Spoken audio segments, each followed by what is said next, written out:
Hello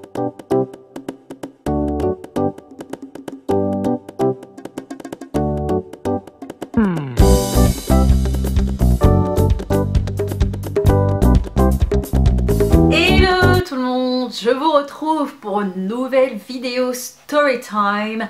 Et comme d'habitude, j'essaie de partager mes Storytime quand c'est déjà passé, quand j'ai déjà bien digéré l'affaire, pour être le plus détaché, le plus neutre possible. Et aujourd'hui, je vous partage une Storytime qui me tient assez à cœur. Je ne sais pas encore comment l'intituler, mais c'est une histoire qui m'a vraiment touchée, qui m'a vraiment affectée. J'aimerais bien avoir votre avis et savoir si j'ai eu la bonne réaction et la bonne interprétation des événements.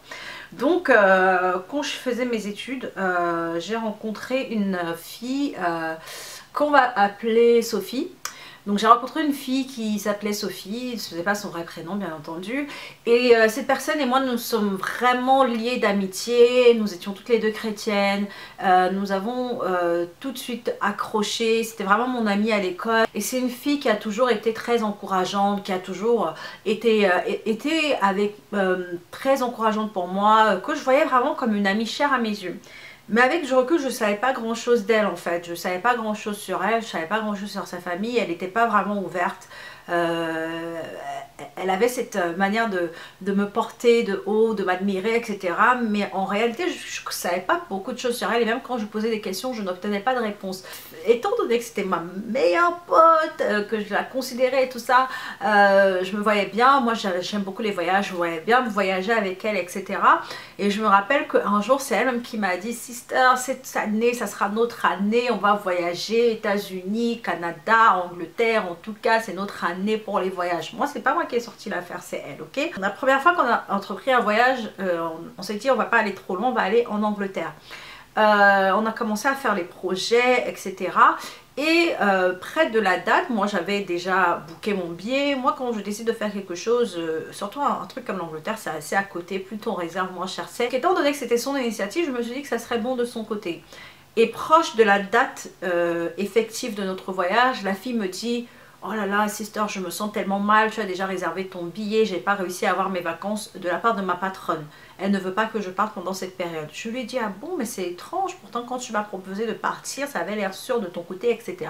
C'est bizarre quand même qu'elle n'ait pas accepté que tu partes à cette période, surtout que c'est l'été et qu'elle sait qu'en été, les personnes partent. » Elle me dit « Tu sais pas, je me sens tellement mal, j'ai même envie de me faire porter pâle, de prétendre que je suis malade, de partir à cette période-là, je suis tellement fâchée. » J'ai dit « Ma soeur, tu es chrétienne, tu peux pas déjà même si elle était fâchée, cette initiative de mentir qu'elle était malade pour pouvoir partir en vacances, ça va surpris d'elle parce que moi c'est pas comme ça que je fais. » Je lui ai dit non, ne fais pas les choses pour compromettre ta foi. Elle a dit non, c'est pas grave. Bon bah maintenant je partirai toute seule en vacances, c'est déjà fait. Il n'y a pas de souci, on voyagera ensemble une autre fois. La deuxième fois, l'année d'après, elle revient encore à la charge, on va voyager, etc., etc. Et on décide de partir à Barcelone. Là, pareil, c'est son idée. Elle me dit Barcelone, c'est une bonne destination, tout ça, tout ça. Je lui ai dit, tu es sûre cette fois-ci, ça va aller pour tes vacances? Elle me dit, oui, c'est bon, mon entreprise a accepté pour cette année. En tout cas, on ne fera pas le même coup que l'année dernière. C'est bon, Barcelone, j'ai posé mes vacances, il n'y a pas de souci. Elle me dit j'ai vu les billets à promo vacances, je gère tout en tout cas. On se donne rendez-vous mercredi 18 h devant promo vacances de la gare de tel endroit à Paris. Je dis ok, il n'y a pas de souci. Le jour arrive, mercredi, on a un rendez-vous à 18 h après le travail. À partir de 14 h, je commence à la texter pour dire Sophie, est-ce que tu confirmes notre rendez-vous? No reply. 14 h, 15 h, 16 h, 17 h, j'appelle, no reply, pas de réponse. 17 h 30, j'insiste, je commence à m'inquiéter, je me dis on a rendez-vous pour aller booker nos vacances, faut qu'on paye maintenant et c'est quand même étrange qu'elle ne réponde pas. 18 h est arrivé, je me suis quand même rendue au lieu de rendez-vous, je me suis dit elle a peut-être un problème avec son téléphone, évidemment elle ne s'est pas présentée.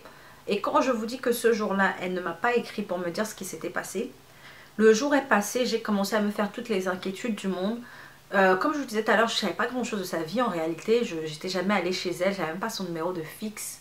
J'ai commencé à même vouloir chercher dans l'annuaire par son nom de famille, je sais qu'elle habitait à Chelles, commencé à chercher nos signes de vie jeudi, vendredi, samedi, j'ai essayé. Entre temps, j'avais obtenu le numéro de son petit frère qui avait trouvé mon numéro d'une manière ou d'une autre et qui avait commencé à m'envoyer des textos. Je l'avais vite calmé, que moi j'étais la copine de sa soeur et pas sa copine, qu'il arrête de m'écrire. Mais j'avais gardé les traces de son numéro, dont j'en ai profité pour même texter son frère en disant j'ai pas de nouvelles de ta soeur, on devait faire ceci et cela, est-ce qu'elle va bien? No reply même du frère. J'ai dit que mais la famille si c'est bon, comment? C'est pas 4-5 jours après, elle se réveille, on voit un texto. Je fais mais qu'est-ce qui t'arrive? Tu n'as pas donné signe de vie, qu'est-ce qui s'est passé? Elle me dit oh tu ne sais pas le truc de où je me suis foulé la cheville, je me suis retrouvée aux urgences. Je dis ah bon? Oui, et puis le médecin a dit que c'était même dangereux pour moi de voyager, il m'a interdit de voyager. Je dis c'est étrange, j'ai jamais vu de personne qui ne peut pas voyager parce qu'ils se sont foulés la cheville, mais bon, ok, il n'y a pas de souci. Mais ça t'a empêché de m'appeler, de m'envoyer un texto pour dire que tu ne pouvais pas venir. Ah, ma batterie était morte. Je dis donc ta batterie était morte depuis mercredi jusqu'à lundi. J'ai appelé partout, ton frère, j'ai essayé tous les moyens. Elle m'a dit, ah, je t'ai dit, je recevais même pas les appels sur mon téléphone, je sais pas, mon téléphone a des soucis. Si tu recevais pas les appels, toi, tu pouvais m'appeler. Donc ça, c'était la deuxième fois. Troisième fois, je pense que là, je suis têtue. Moi, je suis têtue. Parce que quand la personne a déjà eu des empêchements, soi-disant, une fois, deux fois, et qu'elle s'avère ne pas être une bonne partenaire de voyage, il vaut mieux que je lâche l'affaire. Je n'ai pas compris, je n'ai pas lâché l'affaire. L'été d'après, elle revient à la charge. Non, moi je te dis, les 2 dernières années on n'a pas réussi. Cette fois-ci, en tout cas, sister, c'est notre année, on va voyager, on va partir. C'était pas l'année d'après, c'était en décembre, je pense que c'était plus vers l'hiver. Parce qu'on voulait partir en été, ça s'est pas fait. Finalement, je ne sais même plus où j'étais partie. Je crois que j'étais même plus partie en vacances à cause de ça. Parce que j'avais plus de partenaire de vacances vu qu'elle m'avait lâché à la dernière minute. Et donc, quelques temps après, je lui dis, et là c'est ma faute parce que je l'engage encore dans mes voyages. Sister, moi je suis déjà allée en Angleterre toute seule quand elle n'avait pas pu venir. L'Angleterre, maintenant je connais bien, mais je sais que c'est un endroit où tu voulais aller. Il y a une offre vraiment très intéressante sur Eurostar pour vraiment pas cher. On peut avoir des billets. Est-ce que ça t'intéresse? Elle me dit absolument, boucle les billets là, c'est sûr. En plus, c'est le week-end, je dépends pas du travail, je veux venir, il n'y a pas de souci. Je dis tu es sûre? Elle me dit il n'y a pas de souci. Je dis ok, tu sais moi niveau argent il n'y a pas de souci, moi j'avance les billets, tu n'as pas besoin de me rembourser, mais ce qu'on peut faire c'est que moi je paye pour les billets de train et toi tu payeras pour notre accommodation, pour notre logement, pour notre chambre là-bas. On dit ok, il n'y a pas de souci, on fait ça, etc. C'est booké, pendant la semaine on s'appelle, on dit cette fois on va y aller, on va faire notre voyage ensemble, sister. Avec notre billet de train à 9 h à la gare de... Et quand vous avez rendez-vous à 9 h, faut faire le check-in vers 8 h. Maximum 8h30, les portes se ferment. J'étais avec ma mère qui m'avait accompagnée à la gare. 8 h, 8h10, 8h15. Comme d'habitude, j'ai pas de signe de vie. Là, je commence à dire à ma mère, maman, je m'inquiète.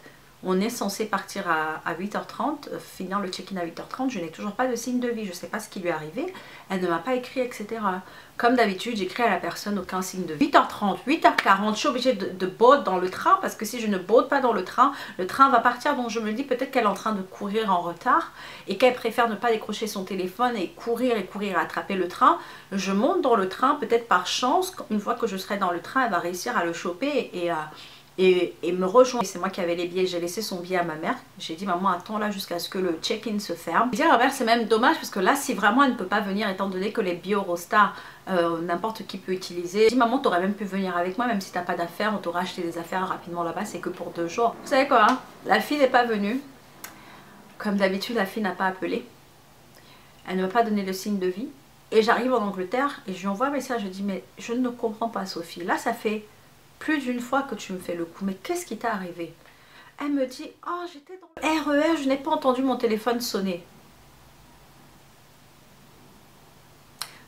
Tu as rendez-vous pour prendre le train avec quelqu'un à une heure donnée. Tu n'as pas entendu ton téléphone sonner et ça ne t'a même pas alerté que tu es en train d'arriver en retard, tu vas rater ton train. Voici qu'une nouvelle fois me retrouve seule en Angleterre. C'est elle qui devait en plus payer la chambre et je me rappelle, je m'étais dit à ce moment-là, je suis tellement dépensière quand je vais en Angleterre, je suis toujours un max de shopping que je m'étais dit là cette fois-ci je vais avec un minimum d'argent de poche. Et je me rappelle que quelqu'un m'avait dit tu ne sais jamais s'il y a un imprévu, prends ta carte bleue. Si j'avais fait ça, j'allais même pas réussir à payer ma chambre, j'allais me retrouver dans une merde pas possible.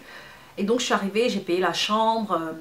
Et j'étais tellement fâchée parce que ce séjour-là, ce dernier séjour, je l'avais vraiment organisé pour elle. Parce que moi, l'Angleterre, j'avais déjà fait plusieurs fois, je connaissais, j'avais plus rien à faire. C'était vraiment passer un temps de qualité avec mon amie.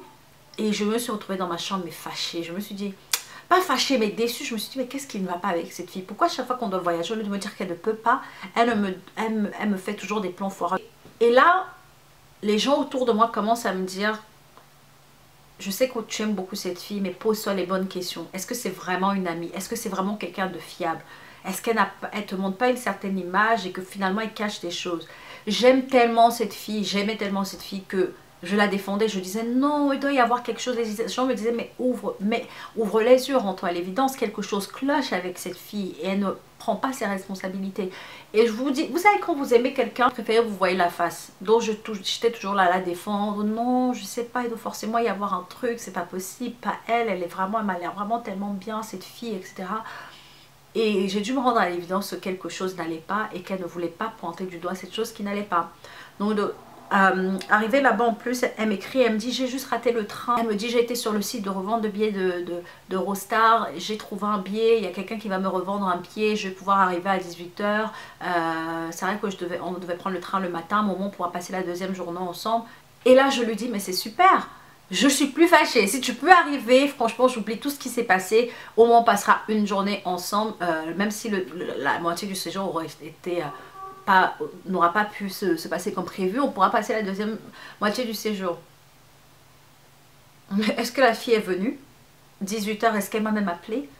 Est-ce qu'elle a même fait signe de vie? Et là, je lui ai dit, là, tu as un problème. Tu peux pas continuer à faire des coups comme ça et quand tu ne peux pas venir ne jamais me prévenir. Moi je suis quelqu'un, hein, si je te porte pas dans mon cœur de façon très élevée, si tu me fais quelque chose comme ça, je vais te parler de façon salée en te disant franchement là je suis fâchée et c'est inadmissible ce comportement. Et je lui ai parlé avec douceur, je lui ai dit tu sais sister, je sais pas ce qui t'empêche de voyager, je sais pas ce qui te pousse à faire des coups comme ça chaque fois. Parle-moi, je ne te jugerai pas, je ne suis même plus fâchée. Mais je veux juste que tu assumes tes responsabilités. Est-ce que tu reconnais au moins que tu n'as pas agi de façon adéquate et qu'à chaque fois tu me mets dans la merde et qu'à chaque fois tu me laisses tomber? Elle me dit non, mais j'ai juste pas entendu mon téléphone. Je lui dis donc tu es en train de me dire qu'il n'y a absolument aucun problème. Une fois, deux fois, trois fois tu m'as fait le coup. Elle me dit non, mais non, il n'y a rien. Moi je comprends pas comment tu peux me dire qu'il y a quelque chose. Il n'y a rien. Qu'est-ce que tu insinues? Je lui dis j'insinue rien. S'il y a quelque chose qui t'empêche de voyager, je sais pas, je te demande pas de me dire ce que c'est, mais reconnais juste que là, il y a quelque chose qui ne va pas dans cette partie de ton comportement. Ce qui m'a vraiment déçue, c'est qu'elle n'a pas voulu assumer ses responsabilités, qu'elle est restée dans le déni, en me disant qu'il n'y a rien. Elle a juste pas entendu son téléphone et que ça s'arrêtait là. Je lui ai dit, waouh, ok, je vois que tu veux pas assumer tes responsabilités, ça me déçoit, mais tu sais l'amour que j'ai pour toi. En tout cas, tu sais que si tu as envie d'en parler, je suis là. Et je ne suis pas rancunière, tu le sais très bien. Je suis toujours là, je suis toujours ton amie. Seulement, je te dis une chose. On ne planifiera plus de voyage ensemble parce que apparemment c'est un aspect de ta vie où tu as un peu de mal à gérer. Mais sache que je suis toujours ton amie. Cet épisode ne va pas gâcher notre amitié, je suis toujours... Parce que j'ai pointé du doigt sa faiblesse dans cet endroit, parce que j'ai demandé des explications, je pensais qu'elle était une de mes meilleures amies. La fille a coupé les ponts. Quand je vous dis elle a fui de ma vie, une personne qui me portait de haut, qui m'admirait, une personne qui m'appelait sister. On n'était même plus des amis, on était des sœurs. À partir de ce jour-là, c'est même pas moi qui ai cassé l'amitié. Elle a fui de ma vie. Elle a déserté. Je crois que mon numéro, elle a effacé. Parce qu'elle a été mise face à ses responsabilités. Et des mois après, elle m'a envoyé un texto en me disant vraiment, tu as été la sœur que j'ai jamais eue. Quand tu as pointé du doigt mes erreurs, ça m'a blessée, ça m'a fait mal. Mais en fait, tu ne faisais que dire la vérité. Malgré qu'elle m'a envoyé ce texto, je lui ai répondu, tu sais, moi je t'en ai jamais voulu. De la même manière que je t'aimais hier, je t'aime toujours aujourd'hui. T'es une sister pour moi. C'est peut-être un domaine de ta vie où tu dois travailler, mais je t'aime toujours et je suis toujours là pour être ton amie. Malgré ça, elle est jamais revenue comme avant. Elle m'a plus jamais appelée. Elle n'a plus jamais fait partie de ma vie. Et ça m'a beaucoup blessée parce que, vous savez, c'est pas qu'en amour, entre hommes-femmes qu'on a des déceptions sentimentales, mais là je me suis sentie vraiment déçue. Je me suis dit j'ai fait confiance à une personne, je lui ai raconté des parties importantes de ma vie, je lui faisais confiance, j'étais transparente avec elle, mais j'ai eu affaire à quelqu'un de fake en fait. Je suis obligée de me rendre compte qu'il y avait un problème, mais c'est quelqu'un, je préfère toujours me dire qu'il y avait peut-être une chose dont elle ne veut pas parler, mais c'est une personne que je critiquerai jamais. Mais c'est pour vous dire en amitié, faites attention à qui vous donnez une place dans votre vie.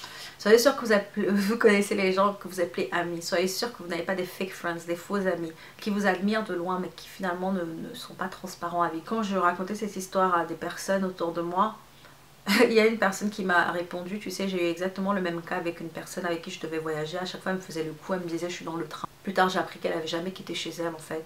Et j'ai découvert qu'elle n'avait pas les papiers en fait. Et que comme elle n'avait pas les papiers, elle ne pouvait pas voyager, mais qu'elle avait honte de le dire. Et je me dis, vous savez, dans notre vie, il y a des personnes qui viennent pour une raison, pour une saison, pour la vie.